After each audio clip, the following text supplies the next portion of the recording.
Hi అండి అందరికీ. ఈరోజు వీడియోలో మనం అవతరణ దశ అంటే 1947 నుంచి 53 వరకు మధ్యలో ఏమేమి జరిగాయో వాటన్నిటి గురించి ఈ వీడియోలో చూద్దాం. 1947 తర్వాత మనకి ఇండిపెండెన్స్ వచ్చింది. ఇండిపెండెన్స్ వచ్చాక వాళ్ళు ఆంధ్ర రాష్ట్రానికి సంబంధించి ఏమేమి తీసుకున్నారు అండ్ 1953లో మన ఆంధ్ర రాష్ట్రం అనేది ఎలా ఏర్పడింది, వీటన్నిటి గురించి ఫుల్ డీటెయిల్స్ అనేవి వీడియోలో చూద్దామండి. లాస్ట్ వీడియోలో మనం తీర్మాన దశ చూసాం కదండి. ఎవరైనా చూడకపోతే కనుక వీడియో చూసాక రండి. అంతకుముందే కంటిన్యూషన్లో చూస్తాం అనేది చాలా ఇంపార్టెంట్ అండి ఈ వీడియోస్. లేట్ చేయకుండా స్టార్ట్ చేసేద్దాం.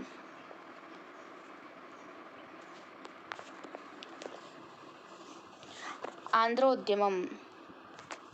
స్వతంత్రానంతర పరిస్థితి.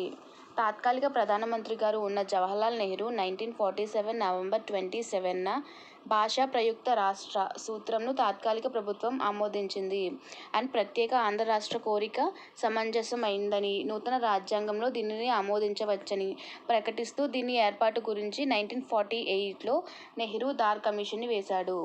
అంటే ఏంటంటే తర్వాత మనకి ఇండిపెండెన్స్ వచ్చాక రూలింగ్ గవర్నమెంట్ అనేది ఉందన్నమాట. అంటే టెంపరరీ రూలింగ్ గవర్నమెంట్. దానికి ప్రధానమంత్రి ఎవరు? జవహర్లాల్ నెహ్రూ. ఆయన ఈ భాషా ప్రయుక్త రాష్ట్ర సూత్రం అనేది పర్లేదండి, అంటే లాంగ్వేజ్ బేస్డ్ స్టేట్స్ అనేవి పెట్టడం గురించి మేము చూస్తాము, ఇది న్యాయంగానే ఉంది, సో అందుకని చెప్పని ఒక దార్ కమిషన్ వేశారనమాట. 1948లో దార్ కమిషన్ వేశారు. దార్ కమిషన్ 1948 మార్చి నెలలో నెహ్రూ విశాఖపట్నం సందర్శించారు. కాంగ్రెసేతర పక్షాన్ని ప్రత్యక్ష రాష్ట్రం కోసం ప్రదర్శనలు జరిపాయి. ఏప్రిల్ నెలలో ఆంధ్ర రాష్ట్ర విషయం స్థూలంగా పరిశీలించడానికి ఒక సంఘం ఏర్పడగలదని, ఈ సంఘం చేసే సిఫార్సులననుసరించి సరిహద్దు నిర్ణయ సంఘాలను నియమించగలమని నెహ్రూ చెప్పారనమాట. అంటే నెహ్రూ ఏం చెప్పారంటే, నెహ్రూ ఎప్పుడు విశాఖపట్నం వచ్చారనమాట. అక్కడ ఏం జరుగుతుంది పరిస్థితి చూద్దామని చెప్పని విశాఖపట్నం వచ్చారు. ఎప్పుడు వచ్చారు? 1948 మార్చిలో వచ్చారు.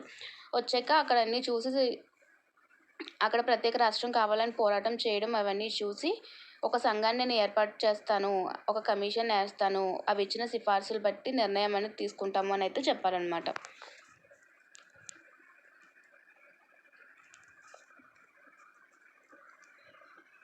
అలాగే చెప్పిన ప్రకారంగానే 1948 జూన్ 17న దార్ కమిషన్ను ఏర్పాటు చేసిందనమాట. దానికి అధ్యక్షుడు ఎవరంటే ఎస్కే దార్. ఎస్కే దార్ ఎవరంటే అలహాబాద్ హైకోర్టు అనమాట. హైకోర్టు జడ్జి, అది కూడా మాజీ జడ్జి. అలహాబాద్ హైకోర్టు మాజీ జడ్జి. అందులో ఉన్న సభ్యులు ఎవరు అంటే డాక్టర్ పన్నాలాల్ అండ్ జగత్ నారాయణ లాల్. పన్నాలాల్ ఎవరు అంటే ఐసిఎస్ అధికారి, అంటే కలెక్టర్ అనమాట. అప్పట్లో ఐఏఎస్కి బదులు ఐసిఎస్ ఉండదండి, ఇండియన్ సివిల్ సర్వీస్ అని. ఆ అధికారి ఎవరంటే పన్నాలాల్. అండ్ జగత్ నారాయణ లాల్ ఎవరంటే రాజ్యాంగ పరిషత్ సభ్యులు అనమాట. దార్ కమిషన్ పరిశీలించవలసిన విషయాలు ఏంటంటే కొత్త రాష్ట్రాలు ఏర్పాటు, వారి సరిహద్దు నిర్ణయం. అంటే కొత్త రాష్ట్రాలు అనేవి ఏర్పాటు చేయాలి. ఏర్పాటు చేశాక ఎక్కడెక్కడ వరకు రాష్ట్రాలు అనేవి ఉండాలి, అందులో ఏ జిల్లాలు అనేవి వస్తాయి అని చెప్పని ఈ దార్ కమిషన్ అనేది రికమెండేషన్ చేయాలన్నమాట. అండ్ అందులో పొలిటికల్గా కానీ లేదంటే అడ్మినిస్ట్రేటివ్ పరంగా కానీ ఏమైనా సమస్యలు వస్తాయా అని చెప్పని వాటి గురించి కూడా ఆలోచన చేసి రికమెండేషన్స్ చేయాలి అని అయితే ఈ దార్ కమిషన్కి ఇచ్చారనమాట. నెక్స్ట్ దార్ కమిషన్ ఈ విషయాలపై రికమెండేషన్స్ చేయడానికి 1948 సెప్టెంబర్ నెలలో మద్రాసు వచ్చిందనమాట. అంటే పర్యటన అనేది చేస్తారు, అన్ని రాష్ట్రాలు తిరిగి ఎక్కడెక్కడ ఏం జరుగుతున్నాయి అనేది అన్నీ వెరిఫై చేసుకుంటారనమాట ఈ కమిషన్ వాళ్ళు. ఆ వెరిఫై చేసుకునే టైంలో 1948 సెప్టెంబర్లో మద్రాసు వచ్చారనమాట. మద్రాసు వస్తే మన వాళ్ళు ఆగుతారా? ఇక్కడ ఎన్జి రంగా అధ్యక్షాన ఒక వినతి పత్రం సమర్పించారనమాట. ఆంధ్ర ప్రొవిన్షియల్ కాంగ్రెస్ కమిటీ తరపున ఎన్జి రంగా అధ్యక్షాన భాషా ప్రయుక్త రాష్ట్రాల సంఘానికి 1948 సెప్టెంబర్ 10న ఒక వినతి పత్రం అందించారనమాట. అండ్ తెలుగు మాట్లాడే ప్రాంతాలందరికీ ప్రత్యేక రాష్ట్రం కావాలని చెప్పని ఆంధ్ర మహాసభ కోరింది. అండ్ ఎన్జి రంగా అధ్యక్షాన్ని కూడా ఒక వినతి పత్రం అనేది ఇచ్చారనమాట. దాని తర్వాత ఇక్కడ హెచ్ఎన్ శాస్త్రి గారు అనమాట. ఆయన ఏమన్నారంటే మద్రాసుతో కూడా రాయలసీమ కావాలని అడిగారు అనమాట. అండ్ నెక్స్ట్ ఆంధ్ర రాష్ట్ర విషయాన్ని వాయిదా వేయాలని చెప్పిన ఎవరు చెప్పారు? నీలం సంజీవ్ రెడ్డి. దార్ కమిషన్కు ఆంధ్ర రాష్ట్ర విషయాన్ని ప్రస్తుతానికి వాయిదా వేయాలి అని కోరిన వారు ఎవరంటే నీలం సంజీవ్ రెడ్డి. ఇవన్నీ చూసి దార్ కమిషన్ అనేది రిపోర్ట్ ఇచ్చిందనమాట. ఎప్పుడు రిపోర్ట్ ఇచ్చింది? 1948 డిసెంబర్ 10న అది రిపోర్ట్ అనేది ఇవ్వడం జరిగిందనమాట. అందులో ఏం చెప్పిందంటే, సీమాంధ్ర నాయకుల మధ్య సమైక్యత లేదని భావించి జాతీయ సమైక్యత దృష్ట్యా భాషా ప్రయుక్త రాష్ట్రాల అవసరం లేదని చెప్పని సూచించిందనమాట. అంటే లాంగ్వేజ్ బేస్డ్ రాష్ట్రాలు అనేవి ప్రస్తుతం ఏర్పాటు చేస్తే యూనిటీ అనేది దెబ్బతింటుంది. ఎందుకంటే వారికి రాయలసీమ వారికి కూడా పడటం లేదు, వారి మధ్య సమైక్యత లేదు. ఇప్పుడు కనుక కలిపి పెడితే యూనిటీకి దెబ్బతింటుంది. భాషా ప్రయుక్తమైన రాష్ట్రాలు ప్రజలకు అవసరం లేదని చెప్పని దార్ కమిషన్ రికమెండేషన్స్ ఇచ్చిందనమాట. దాని తర్వాత జేవీపీ కమిటీ 1948 ఇండిపెండెన్స్ అనేది వచ్చాక మనకి ఐఎన్సీ సమావేశం అనేది జైపూర్లో జరిగింది. దానికి అధ్యక్షత వహించింది ఎవరు అంటే పట్టాభి సీతారామయ్య. దాని తర్వాత ఈ మీటింగ్లో ఏమయ్యింది అంటే, నెహ్రూ, పట్టాభి, పటేల్ వీళ్ళు ముగ్గురు ఒక గ్రూప్ కింద ఏర్పడి జేవీపీ కమిటీ అని చెప్పని వేయబడ్డారనమాట. వీళ్ళ పేర్లలో ముందక్షరాలతో జేవీపీ అని. అయితే ఇందులో ఏం చేయాలి అంటే, ఇప్పుడు దాకా ఉన్న సమస్యలు అంటే భాషా ప్రయుక్త రాష్ట్రాల వల్ల ఏర్పడే సమస్యలు అండ్ దార్ కమిషన్ ఇచ్చిన నివేదికలు వీటన్నిటి గురించి డిస్కస్ చేసి ఒక సొల్యూషన్ అనేది ఫైండ్ చేయాలి అని ఈ కమిటీ అనేది ఏర్పాటైందనమాట. 1949లో నివేదికను సమర్పించింది. అంటే ఏం చెప్పారు అంటే, మద్రాస్ నగరాన్ని వదులుకుంటే ఆంధ్ర రాష్ట్రానికి ఏర్పాటు చేయవచ్చు. అంటే ఇప్పుడు మద్రాస్ అనేది వదిలేసుకుంటే మిగిలిన ఏరియాని మొత్తం తీసుకుని ఆంధ్ర రాష్ట్రంగా చేయొచ్చు అని అయితే చెప్పారనమాట. కాకపోతే ఈ విషయంపై శాసనసభల నాయకుల మధ్య డిఫరెన్సెస్ అనేవి వచ్చాయన్నమాట. ప్రకాశం ఎన్జీ రంగాలు ఒకవైపు, పట్టాభి నీలం సంజీవ్ రెడ్డి వీళ్ళిద్దరూ ఒకవైపు ఉండిపోవడం వల్ల, వీళ్ళకే ఐక్యత లేకపోవడం వల్ల ఈ ఆంధ్ర రాష్ట్రం ఏర్పడడం విషయం అనేది బలహీనపడిందనమాట. పార్టీషన్ కమిటీ ఏంటంటే, జేవీపీ నివేదికలు ఇచ్చింది కదండి, వాటి గురించి చర్యలు తీసుకోమని చెప్పని మద్రాసు ప్రభుత్వానికి సూచన ఇచ్చిందనమాట. ఏం చేస్తున్నారు, మేము చెప్పింది మద్రాసు వదులుకుంటారా, మీ ఇద్దరి మధ్య ఏం జరుగుతుందో మీరే చూసుకోవాలి అని అయితే ప్రభుత్వం చెప్పింది. దానికి మద్రాసు ప్రభుత్వం ఒక కమిటీని వేసిందనమాట. పిఎస్ కుమారస్వామి గారు అధ్యక్షన ఒక పార్టీషన్ కమిటీ అనేది వేశారు. అందులో ప్రత్యేక రాష్ట్రం ఏర్పడితే ఆస్తుల పంపకాలు ఎలా ఉండాలి అని చెప్తుంది అనమాట ఈ కమిటీ అధ్యక్షులు వచ్చేసి కుమారస్వామి రాజా అనమాట. అప్పటి మద్రాసు రాష్ట్ర ముఖ్యమంత్రి. ఆ టైంలో మద్రాసు రాష్ట్ర ముఖ్యమంత్రి ఎవరండి, కుమారస్వామి రాజా.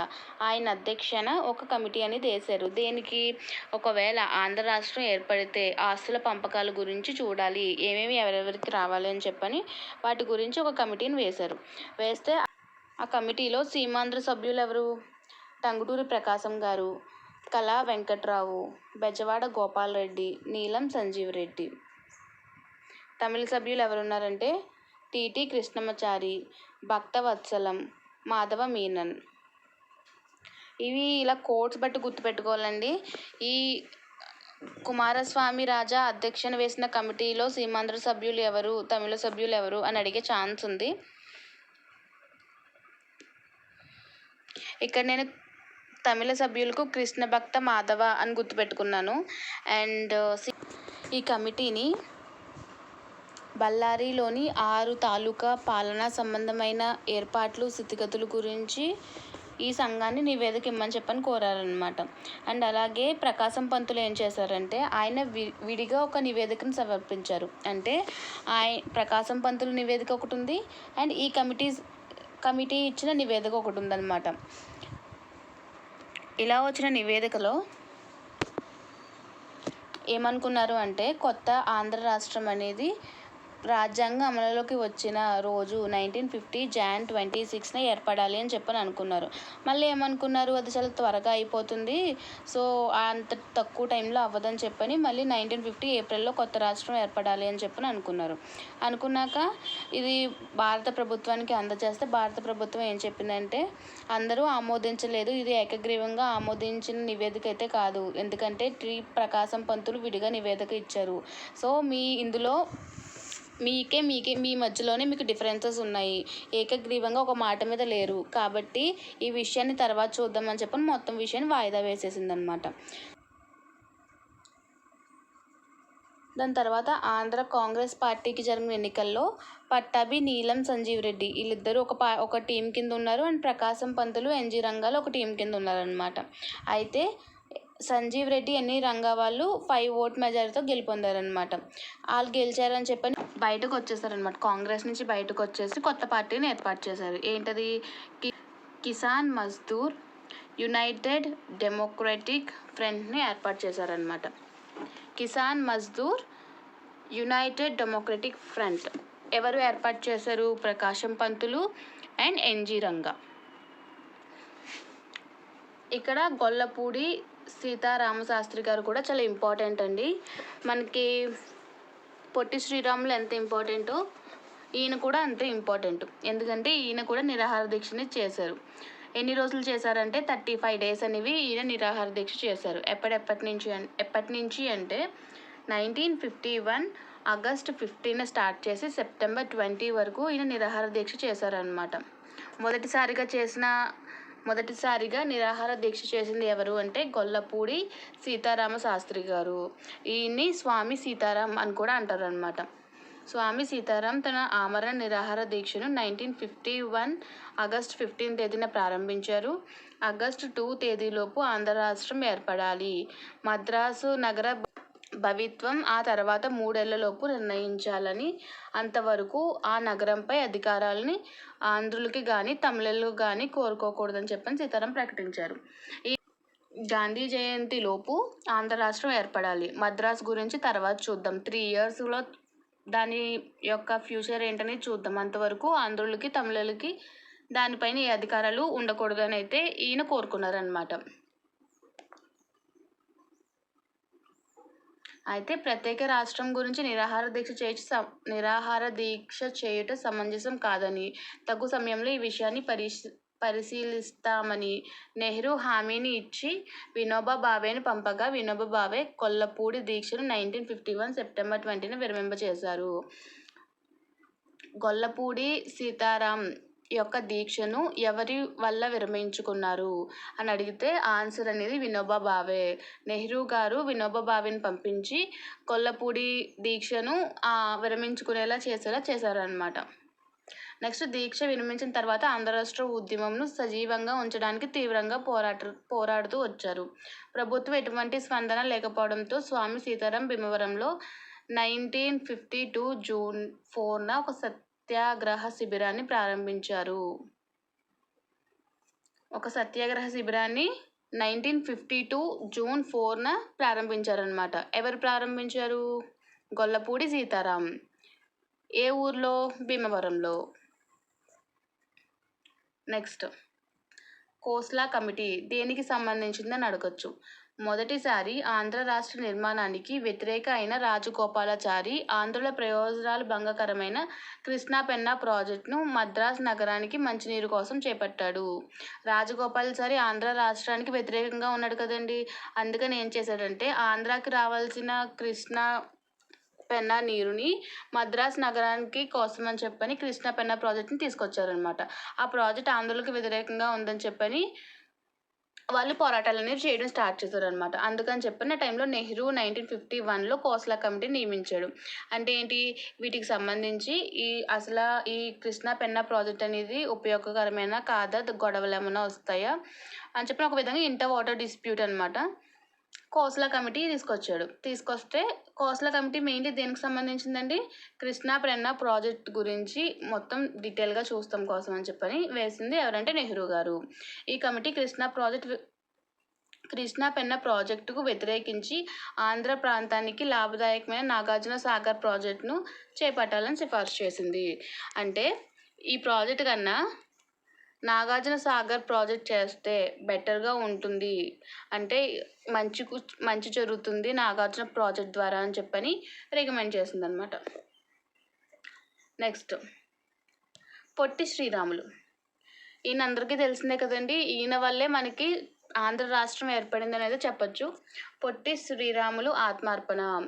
ఈయన గురించి ఫస్ట్ అసలు డీటెయిల్స్ అనేవి చూద్దాం. ఎక్కడ పుట్టారు?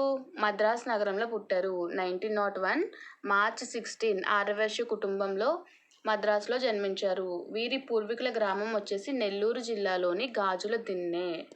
అయితే ఇతని తల్లిదండ్రులు, భార్య, కుమారుడు అందరూ మరణించడంతో జీవితంపై విరక్తి చెంది గాంధీ గారి సబర్మతి ఆశ్రమంలో చేరాడు. అక్కడ ఇతన్ని రాముల్బాయ్ అని చెప్పని పిలిచేవారు అనమాట. అక్కడ ఈయనని అందరూ ఆంధ్ర రాముల్బాయ్ అని పిలిచేవారు. నెక్స్ట్ ఈయన హరిజనవర్ధనకు త్రికరణ శుద్ధిగా పనిచేసి నెల్లూరులోని మూలాపేటలో గల దేవాలయంలో హరిజనులకు ప్రవేశం కల్పించాడు అనమాట. హరిజనుల కోసం యుద్ధం చేసి ఏం సాధించారు అంటే నెల్లూరులోని మూలాపేటలో గల దేవాలయం ఉందన్నమాట. ఆ దేవాలయంలో హరిజన వాళ్లకు ప్రవేశం లేదనమాట. హరిజన జాతి వారికి ఈ దేవాలయంలోకి ప్రవేశం లేదు. ఆ ప్రవేశాన్ని కల్పించడానికి కృషి చేసి అందులో సక్సెస్ అనేది పొందారనమాట పొట్టి శ్రీరాములు గారు. నెక్స్ట్ పొట్టి శ్రీరాములు గారు 1948 వార్ధాలో హరిజనవర్ధనులకై 29 days 29 రోజులు నిరాహార దీక్ష చేయగా నెహ్రూ సంవత్సరానికి ఒక రోజు హరిజన దినోత్సవంగా జరపాలని ప్రకటించి కేంద్ర బడ్జెట్లో హరిజన సంక్షేమానికి 1 కోటి రూపాయలను కేటాయించాడు. ఈయన ఇంకొక సక్సెస్ ఏంటంటే 1948లో హరిజనవర్ధనులకై 29 days నిరాహార దీక్షని చేశారనమాట. ఆ నిరాహార దీక్ష ఫలితంగా నెహ్రూ గారు ఏం చెప్పారంటే ప్రతి సంవత్సరంలో ఒకరోజు హరిజన దినోత్సవంగా జరుపుకుంటామని చెప్పని కేంద్ర బడ్జెట్లో 1 కోటి రూపాయలు వాళ్ళకి వాళ్ళ వెల్ఫేర్ కోసం అని చెప్పని కేటాయించారనమాట అప్పట్లో బడ్జెట్లో. నెక్స్ట్ ఈ 2 సక్సెస్లు అయ్యాక ఈయన దృష్టి వచ్చి ఆంధ్ర రాష్ట్రంపై పడిందనమాట. ఆంధ్ర రాష్ట్రాన్ని ఎలాగైనా ఏర్పాటు చేయాలి అని చెప్పని పొట్టి శ్రీరాములు గారు 1952 సెప్టెంబర్లో తన మిత్రుడైన లక్ష్మీనారాయణ గారికి నిరాహార దీక్ష చేస్తాను అని చెప్పి 1952 అక్టోబర్ 19న బులుసు సాంబమూర్తి ఇంటిలో 3 షరతులతో దీక్ష ప్రారంభించారు. ఎవరింట్లో అండి? బులుసు సాంబమూర్తి ఇంట్లో ప్రారంభించారు. ఎవరికి చెప్పి ప్రారంభించారు? మిత్రుడైన లక్ష్మీనారాయణ గారికి చెప్పి ప్రారంభించాడు. ఈయన 3 షరతులు అనేది విధించాడు. కేంద్ర ప్రభుత్వం వెంటనే ఆంధ్ర రాష్ట్రానికి నిర్ణయం తీసుకోవాలి. అంటే ఆంధ్ర రాష్ట్ర నిర్మాణం చేస్తాము అని చెప్పని కేంద్ర ప్రభుత్వం వెంటనే చేయాలి. నెక్స్ట్ ఆంధ్ర రాష్ట్ర నాయకులు ఐక్యంగా ఉండాలి. ఆంధ్ర రాష్ట్ర నాయకులందరూ ఐక్యంగా ఉండాలి, యూనిటీగా ఉండి ఆంధ్ర రాష్ట్రం కోసం పోరాటం చేయాలి అని అయితే ఈయన అనుకున్నారు. మద్రాస్ నగరం చీఫ్ కమిషనర్ రాష్ట్రంగా చేసి అందరికీ ఆమోదయోగ్య తీర్మానం చేయాలి. మద్రాస్ నగరాన్ని చీఫ్ కమిషనర్ రాష్ట్రంగా చేసి అందరికీ ఆమోదం అయ్యే విధంగా తీర్మానాన్ని చేయాలి. దానికి సంబంధించి ఈ 3 షరతులతో ఈయన నిరాహార దీక్ష అనేది స్టార్ట్ చేశారనమాట. నెహ్రూ గారు టెలిగ్రామ్ పంపారు, మీ డిమాండ్స్ అనేవి పూర్తి చేస్తాము అది ఇది అని చెప్పని నెహ్రూ గారు చేసినా కానీ ఈయన నమ్మలేదు. ఎందుకంటే వల్లపూడి టైంలో కూడా ఇలానే చేశారు, కానీ ఎటువంటి దాని మీద యాక్షన్ తీసుకోలేదు, ఇప్పుడు కూడా అలాగే చెప్తున్నారని చెప్పని ఈయన నమ్మకుండా నిరాహార దీక్షను కంటిన్యూ చేశారనమాట. తర్వాత 58 days చేసిన తర్వాత 1952 డిసెంబర్ 15న మరణించారు. ఎప్పటి నుంచి ఎప్పటి వరకు చేశారండి నిరాహార దీక్ష? 58 days చేశారు. 1952 అక్టోబర్ 19 నుంచి డిసెంబర్ 15 వరకు చేశారు. తర్వాత పొట్టి శ్రీరాములు మరణాన్ని గురించి ఏహెల్స్ అనే మద్రాస్ మెయిల్ పత్రిక సంపాదకుడు యేసుక్రీస్తు ఆత్మార్పణ చేసినట్లుగా శ్రీరాములు ఆంధ్ర రాష్ట్ర సాధనకై ఆత్మార్పణ చేశాడు అని చెప్పని తెలిపారనమాట. ఎవరు? సంపాదకుడు ఏహెల్స్ అనే ఆయన యేసుక్రీస్తు ఆత్మార్పణ చేసినట్టుగా శ్రీరాముడు ఆంధ్ర రాష్ట్ర సాధనకై ఆత్మార్పణ చేశాడు అని అయితే తెలిపారనమాట.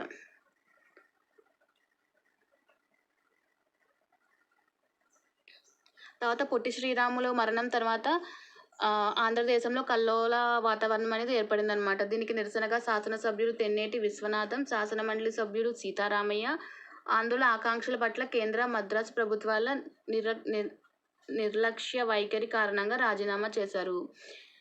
ఈయన మరణం చెందాక తేనేటి విశ్వనాథం గారు అండ్ సీతారామయ్య గారు రాజీనామా చేశారనమాట. తర్వాత శ్రీరాముల ఆత్మార్పణకు గుర్తుగా నెల్లూరు జిల్లాకు 2008లో అప్పటి సీఎం వైఎస్ఆర్ పొట్టి శ్రీరాములు నెల్లూరు జిల్లాగా పేరు పెట్టారనమాట. నెల్లూరు అనేది వాళ్ళ పూర్వీకుల ఊరు కాబట్టి పొట్టి శ్రీరాముల నెల్లూరు జిల్లాగా మార్చారనమాట. ఎప్పుడు? 2008లో వైఎస్ఆర్ శ్రీ పొట్టి శ్రీరాముల నెల్లూరు జిల్లాగా మార్చారనమాట.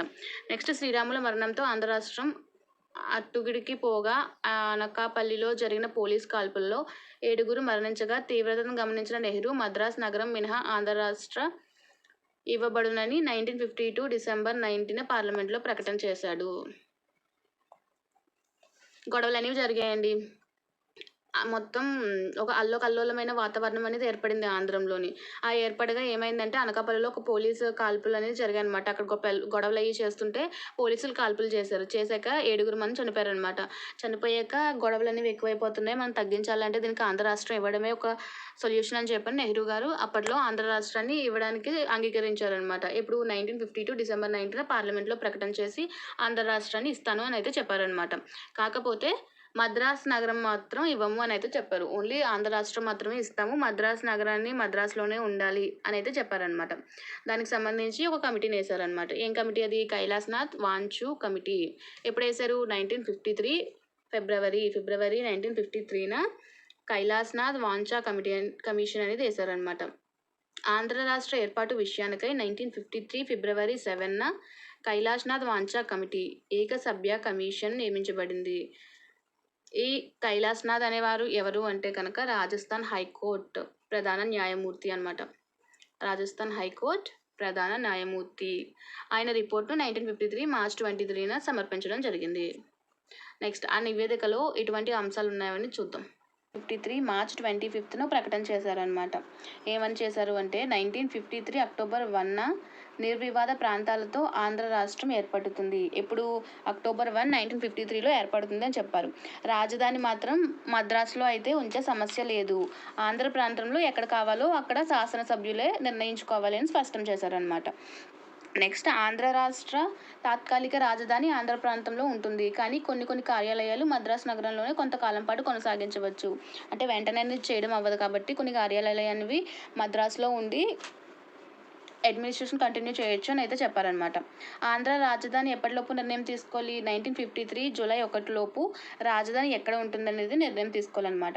నెక్స్ట్ ఆంధ్ర హైకోర్టు ఎక్కడ నిర్ణయించాలని చెప్పని తేలే వరకు మద్రాస్ హైకోర్టు ఆంధ్ర ప్రాంతానికి వర్తిస్తుందని చెప్పారు. ఈ కొత్త ఆంధ్ర రాష్ట్రంలో శ్రీకాకుళం, విశాఖపట్నం, తూర్పు, పశ్చిమ గోదావరి, కృష్ణా, గుంటూరు, కర్నూలు, అనంతపురం, కడప, చిత్తూరు, నెల్లూరు జిల్లా కోర్టులు అండ్ ఆదోని, ఆలూరు, రాయదుర్గ తాలూకాకు బళ్ళారి జిల్లా కోర్టులు పనిచేస్తాయన్నమాట. నెక్స్ట్ సిరిగుప్ప, హోస్పేట, సందూరు, హర్పన, హల్లి, హడగల్లి తాలూకాలు మైసూరులో చేరుతాయి. బళ్ళారి తర్వాత చేరుతుందన్నమాట. నెక్స్ట్ ఆంధ్ర రాష్ట్ర సరిహద్దులు ఒక సరిహద్దు నిర్ణాయక సంఘం లేదా సంఘాల మైసూర్, మద్రాస్ సరిహద్దుల అంచుల మీద ఉన్న ప్రాంతాలను దర్యాప్తు ద్వారా నిర్ణయిస్తారు. అంటే ఏవైతే డివిజన్ చేయాలో, అంటే అక్కడ ఉన్న గ్రామాలు ఆంధ్రాలోకి రావాలా, మైసూర్లోకి రావాలా అని చెప్పని నిర్ణయించడానికి ఒక సరిహద్దు నిర్ణాయక సంఘం అనేది ఏర్పాటు చేయాలి అని అయితే చెప్పారు. తర్వాత ఆంధ్ర రాష్ట్రానికి శాసన మండలి ఉండదు. 1953 మద్రాస్ అసెంబ్లీకి ఎన్నికైన సభ్యులతో ఆంధ్ర రాష్ట్ర శాసనసభ అనేది ఏర్పడుతుంది. ఆంధ్ర రాష్ట్రానికి ప్రస్తుతానికైతే శాసన మండలి అనేది ఉండదు. శాసనసభ ఎప్పుడు ఏర్పడుతుంది? 1953లో మద్రాస్ అసెంబ్లీకి ఎన్నికైన వారితో ఆంధ్ర రాష్ట్ర శాసనసభ అనేది ఏర్పడుతుంది అనమాట. దాని తర్వాత ఇక్కడ నూతన రాష్ట్ర నిర్మాణం చేయడానికి హెల్ప్ చేయడానికి భారత ప్రభుత్వం సీఎం త్రివేదిని ప్రత్యేక అధికారిగా నిర్ణయించిందనమాట. ఆయన అడ్వైజరీ కమిటీలో ఎవరెవరు ఉంటారంటే నీలం సంజీవ్ రెడ్డి, శ్రీ తేనేటి విశ్వనాథం గారు సభ్యులుగా ఉంటారు. నెక్స్ట్ బళ్ళారి జిల్లా భవిష్యత్తు కోసం కొత్త ప్రత్యేక కమిటీ అనేది వేసిందనమాట. ఏంటి? బళ్ళారి భవిష్యత్తు నిర్ణయించడానికి కేంద్ర ప్రభుత్వం హైదరాబాదు హైకోర్టు ప్రధాన మంత్రి ఎవరు? మిశ్రాను హైకోర్టు ప్రధాన న్యాయమూర్తి మిశ్రాను నియమించింది. ఆయన 1953 మే 1 to 15 తేదీల మధ్య విచారణ జరిపి నివేదికను సమర్పించారు. ఈ నివేదికను కేంద్ర ప్రభుత్వం యథాతథంగా అంగీకరించింది. దాని ప్రకాశం, బళ్ళారి, మైసూరులో కలిసిపోతుంది. ప్రకాశం జిల్లా అనేది బళ్ళారి, మైసూరులో కలిసిపోతుంది. అనేది మద్రాసులోని కాక ఆంధ్రాలోని కాక మైసూర్లో కలపాలి అనే నిర్ణయం అనేది తీసుకున్నారనమాట. దాన్ని అందరూ యాక్సెప్ట్ చేశారు. నెక్స్ట్ ఏపీసీసీ కార్యవర్గం 1953 ఏప్రిల్లో విజయవాడలో సమావేశమై 1953 అక్టోబర్ నుండి ఆంధ్ర రాష్ట్రాన్ని ఏర్పరచాలన్న కేంద్ర ప్రభుత్వ నిర్ణయాన్ని స్వాగతించింది.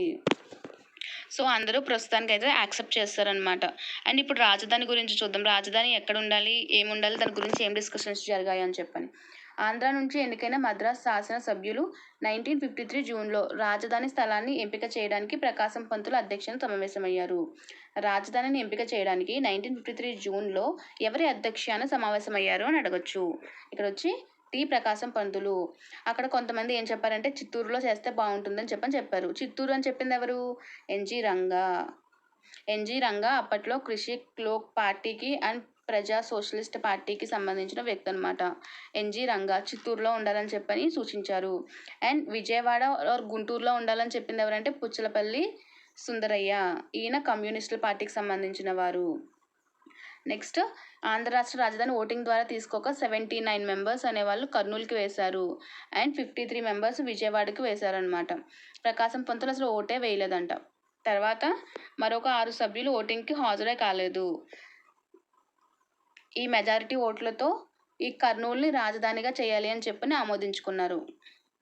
తర్వాత శ్రీబాగ్ ఒప్పందాన్ని అనుసరించి సీమవారికి హైకోర్టు అనేది ఉండాలి అని అయితే అనుకున్నారు. సో దాన్ని బట్టి కర్నూలు రాజధానిగా ఉంటుంది. గుంటూరులో హైకోర్టు ఉండేలా ఆంధ్ర రాష్ట్రం అనేది ఏర్పడింది. ఇప్పుడు ఆంధ్ర రాష్ట్రంలో ఏమేమి జిల్లాలు అనేవి ఉన్నాయి అంటే శ్రీకాకుళం, వైజాగ్, తూర్పుగోదావరి, పశ్చిమ గోదావరి, కృష్ణా, గుంటూరు, నెల్లూరు, చిత్తూరు, కర్నూలు, కడప, అనంతపూర్. అండ్ మొత్తం ఈ 11 జిల్లాలతో స్టార్ట్ అయిందనమాట. 11 జిల్లాలు. అండ్ అందులో 7 అనేవి ఆంధ్ర జిల్లాలు, రాయలసీమ జిల్లాలు 4 ఉన్నాయి. మొత్తం 11 జిల్లాలతో 1953 ఆగస్టు 10లో పార్లమెంట్లో ప్రవేశపెట్టారు. తర్వాత పూర్వపు బళ్ళారి నుంచి వచ్చిన రాయదుర్గం అనంతపురం జిల్లాలోని ఆదోని, ఆలూరు తాలూకాను కర్నూలులో విలీనం చేశారు. అనంతపురం జిల్లాలో రాయదుర్గంను, నెక్స్ట్ కర్నూలులో ఆదోని, ఆలూరు తాలూకాకి సంబంధించిన తాలూకాకు సంబంధించిన ప్రాంతాలను కర్నూలులో కలిపారనమాట. నెక్స్ట్ ఆంధ్ర రాష్ట్ర బిల్లు మద్రాస్ శాసనసభ, లోక్సభ, రాజ్యసభలో ఆమోదం పొంది 1953 సెప్టెంబర్ 14న భారత రాష్ట్రపతి ఆమోదం పొందింది. ఫైనలీ 1953 అక్టోబర్ 1 కర్నూలు రాజధానిగా ఆంధ్ర రాష్ట్రాన్ని నెహ్రూ ప్రారంభించారు. ఆంధ్ర రాష్ట్రాన్ని నెహ్రూ ప్రారంభించిన రోజు ఏ రోజు అండి? ఏర్పడిన రోజు 1953 అక్టోబర్ 1. 1953 అక్టోబర్ 1న ఆంధ్ర రాష్ట్రం అనేది ఏర్పడింది. దానికి ఫస్ట్ ముఖ్యమంత్రి వచ్చేసి ప్రకాశం పంతులు, డిప్యూటీ ఉప ముఖ్యమంత్రి వచ్చేసి నీలం సంజీవ్ రెడ్డి, మొదటి గవర్నర్ వచ్చేసి త్రివేది, నెక్స్ట్ మొదటి స్పీకర్ వచ్చేసి ఎన్ వెంకట్రామయ్య. నెక్స్ట్ 1954 జూలై 4న గుంటూరులో హైకోర్టు అనేది ఏర్పడింది. ఆ హైకోర్టుకి ఫస్ట్ న్యాయమూర్తి ఎవరు అంటే కోకా సుబ్బారావు. దాని తర్వాత ప్రకాశం పంతులు ఫస్ట్ సీఎం ఏం చేశారంటే 1953 అక్టోబర్ 1 నుంచి 1954 నవంబర్ 15 వరకు కాంగ్రెస్ నుంచి బయటకు వచ్చేసి కమ్యూనిస్టులతో కలిసి ప్రభుత్వాన్ని ఏర్పాటు చేశారు. ఆయన ఫస్ట్ సీఎం అనమాట. ఫస్ట్ సీఎం ఆఫ్ ఆంధ్ర రాష్ట్రానికి అని అడిగితే ప్రకాశం పంతులు అని చెప్పాలి. 1954 నవంబర్ 16 నుండి 1955 మార్చ్ 27 వరకు రాష్ట్రపతి పాలన అనేది జరిగింది. ఎందుకంటే అక్కడ గొడవలు అనేవి జరగడం స్టార్ట్ అయిపోయాయి అనమాట. డిస్టర్బెన్సెస్ అనేవి మళ్ళీ రావడం వల్ల అక్కడ పరిపాలన అనేది సరిగ్గా లేదని చెప్పని ప్రెసిడెంట్ రూల్ అనేది తీసుకొచ్చారు.